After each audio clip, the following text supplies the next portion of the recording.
Hello, Tyson. Last caller of the day here. Where you played out of? I live in Ohio, but I was playing this in California, just outside San Diego at Ocean's 11. Okay, Ocean's 11. They've got a good buddy of mine, Jake, that plays there. They play like a big O mix game there. Ocean's 11. And what's the size of the game? It is 2-5. 2-5-500, or is it 2-5, 1200, I think. 2-5-1200? Well, as I stated many times in the Jungle Man interview, you got to watch the drop in these Southern California games. Drop being that they take the entire amount after the flop. I think they might even take one extra on the river. And that can cause some situations where it's not really profitable to over limp, to flat call, etc., etc. How deep are you?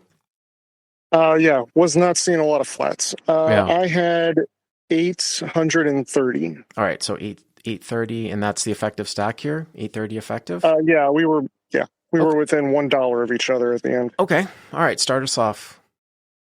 Yeah, sure. So 2-5 under the gun raises to 25. Folds around to me.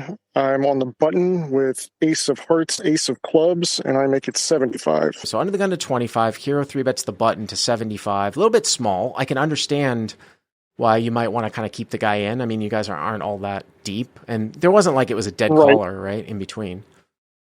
No dead money in between. It had been kind of interesting to that point because I was expecting a lot of heavier opens, but I'd only been playing for about an hour, and most people were opening to 15, and there were a lot of 3-bets to 35, which I wasn't expecting, but this was probably the largest 3-bet I'd seen at the table since I sat down, 75. And it's just straight open to 5x, which is kind of interesting too. Okay, so you 3-bet to 75. Yep. Correct. Yep. So under the gun calls. Under the gun calls. Yeah. Your heads up. Calls. Sorry. All right. So it's like 150 heads up. Okay. Flop. 10 of diamonds. 10 of hearts. 4 of diamonds. 10 of diamonds. 10 of hearts. 4 of diamonds. 10 of diamonds. 10 of hearts. 4 of diamonds. Hero with ace of hearts. Ace of clubs. So I just, obviously sometimes you can have a guy that defends with opens and defends with, say, 10x. In this type of situation, it's usually going to be the most 10x that's going to be represented is ace 10 suited. The fact that you have the ace of clubs in your hand means that there's only one combo of that, which is ace of spades, 10 of spades, because it's 10 of diamonds, 10 of hearts, 4 of diamonds, and you have ace of hearts, ace of clubs. Okay. Yeah, so given that, I felt like I had this board pretty well crushed. And I was ready to down bet, but he led into me for 75. He led into you? Yes. So UTG leads for 75. Wow, that's interesting. Leads into you for 75. You don't have the ace of diamonds in your hand. I mean, normally what this is usually this is indicative of like one of three things, right? Rarely is it ever a 10. Rarely is it ever a 10. No, I didn't think so either. Right, that could be one of them. Flush draws, like a nut flush draws, which is possible because you don't have the ace of diamonds in your hand. And then some other pair that might be finding out where it's at, like 8s, 9s, or jacks, or something like that.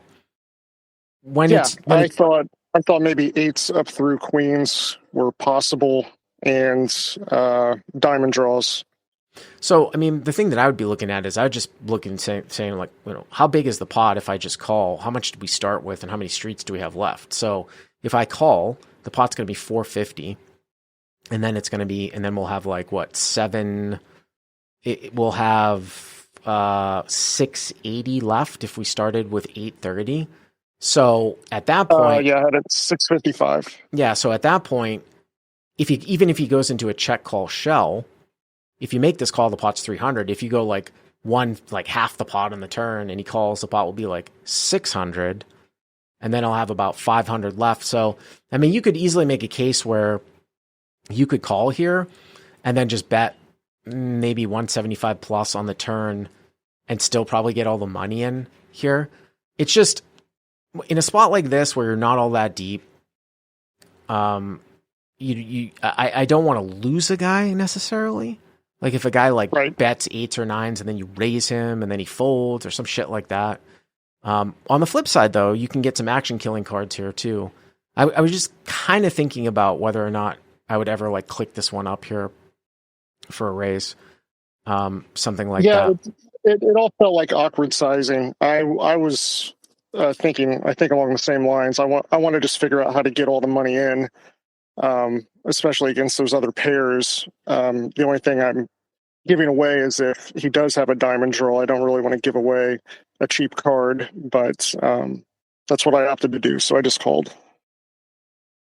The interesting thing about if he has a diamond draw and he's donk leading here, just because you call doesn't necessarily mean he's going to shut down his donk lead on the turn. I mean, you could be calling with a lot of stuff. Like if you have ace king, you're not going to fold right to his donk lead, are you? Right. No, Yeah. I don't think so. All right, so the pot's 300 now. Yes. 75 call, Ish. right? Yep. Okay. 75 posts. Yep, Yeah. 300. Yep. And the turn is a 6 of hearts. Okay, so that's a pretty big brick. Yep. Okay. Felt like a total blank. Mm-hmm. And then we're in the same spot again. He leads in to me for 175. So UTG leads for 175. So again, I would do the exact same thing that I was going to do on the flop, which is I'm going to calculate what the pot is going to be, and I'm going to calculate how much he has left. So if you make the call, the pot's going to be 650, and he's going to have already put in 325 minus the starting stack. So he's going to have about 500 left if you just call, and the pot's going to be 650.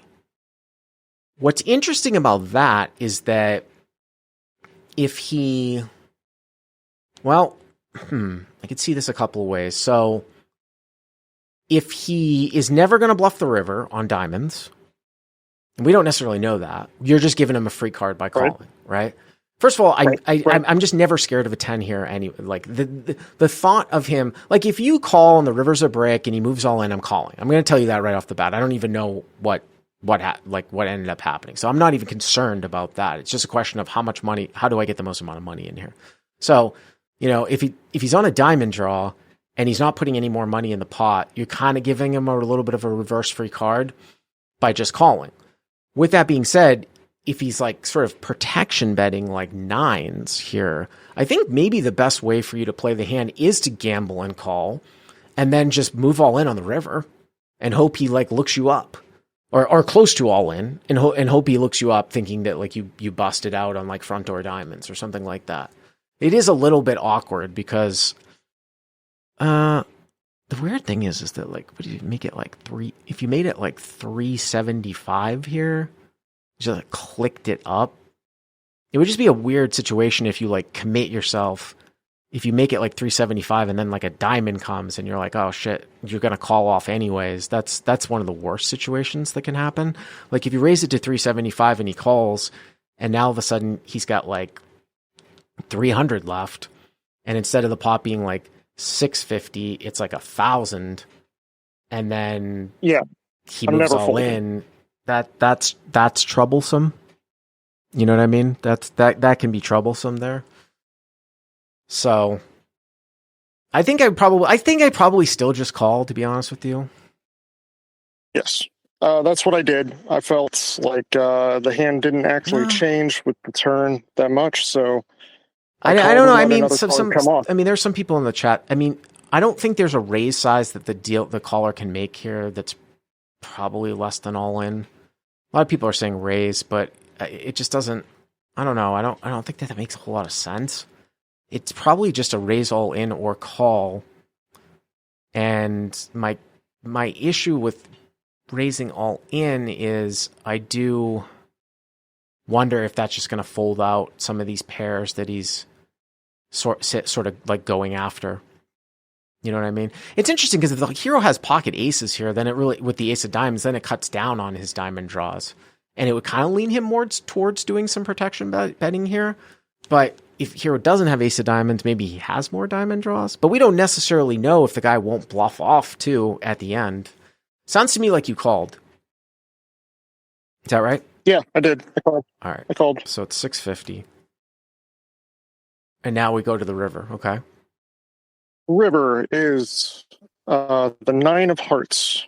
All right. I mean, I guess that's not the best card in the world. So backdoor. So it's 10 of diamonds, 10 of hearts, 4 of diamonds. Turns the 6 of hearts, bringing a backdoor heart draw. The river's now the 9 of hearts. So you're losing to pocket nines, even though it's less likely. If he was starting some ridiculous bet, like with like king, queen, or king, jack, or queen, jack of hearts, just to donk flop, and then he turned equity on the turn, he gets there. So it's certainly not the best card in the world, I would say. Right. I thought it was pretty good because I'm holding the ace of hearts too. Yeah. But yeah, so he very quickly just looks at the card and shoves. For like 500 or something. Yep. I mean, I can't imagine folding here. As played. Now, what if it was a diamond and he moved all in? The diamond would have been tough. Yeah. I was prepared to fold to a diamond, but I had decided after the turn, basically any card that was not a diamond, I was ready to call or shove. Yeah. I just felt like I was ahead of. I couldn't find. So you called. Yeah, I couldn't find enough combos that I wasn't ahead of. Yeah.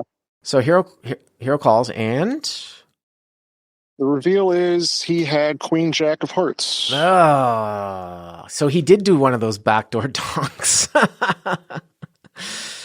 Yeah, so I guess in it's all looking at it in hindsight. Was there an opportunity there? Was I better off just moving in on the turn and blowing him off the hands, or was I?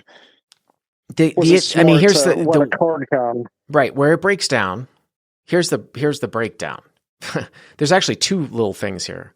The first one was what I talked about, which is if he's not going to bluff the river, then you're just giving him a free shot at extra money for you if you're always going to call, especially if he has this tricky little backdoor hand, right? But we don't know necessarily if he's not going to bluff the river. The other interesting thing here is that with the hand that he did it with, you could have been bluffed off of diamonds too. Like if a diamond came and he was going to shove anyways and you were going to fold, now you're getting bluffed when the diamond comes and you're paying off when the heart comes. And if he wasn't going to bluff a diamond or a heart, you don't get any more money by just calling the turn. Right? Yeah. Now we don't. Okay, that makes sense. But we don't know if that's necessarily the case. We don't know how often he's just like protection betting and then he'll check call you all in, where if you raise the turn, he would fold. We don't know how often he's doing that with, this type of thing. But it is interesting to note, though, sometimes how you can see the power of sometimes structuring. I'm not saying in this case, but in this specific case, but you can see how when you sometimes take a hand and drive it with a backdoor flush draw and you think that you can credibly get a lot of fold equity on the front door side, it can be the best of both worlds. This is sometimes when I talk about like bluffing, going for straight draws and bluffing busted flush draws. But I would not have folded. I was just never giving him credit on the hearts. Yeah, I would never. Because I would have not have folded. I thought Tyson. That was very relevant. I definitely wouldn't have folded. So I don't think anyone's going to fault you. Thank you very much for the call. I appreciate it. All right. Yep. Thanks, Mark.